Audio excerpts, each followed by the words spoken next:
2.0 allows users to interact and collaborate with one another.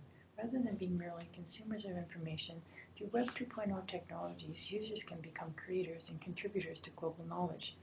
The Conversation Prism, which is displayed on the screen, was created by Brian Solis and Jesse Thomas.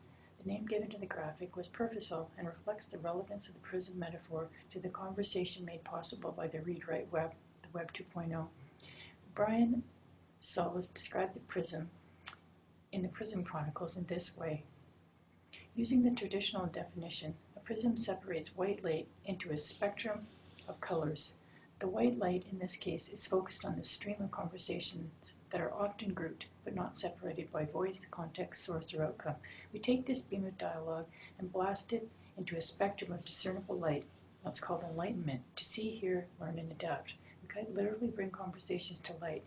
Used figuratively, it references the clarification or distortion afforded by a particular viewpoint. For example, we view conversations across the networks through the prism of our social dashboard, as you can see here.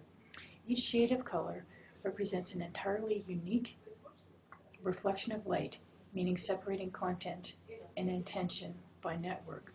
Originally, we refracted the light of conversations vertically, like so many traditional prism images you see, but as the social web grew, we shaped the refracted light into a circle to help everyday people understand that the days of one audience, one voice, and one story are over. We now had to envision, organize, and understand that conversations take place in communities we don't yet realize, obviously far beyond Twitter and Facebook. You can see as we move around the prism, there are a number of Web 2.0 tools that existed at the time the prism was created.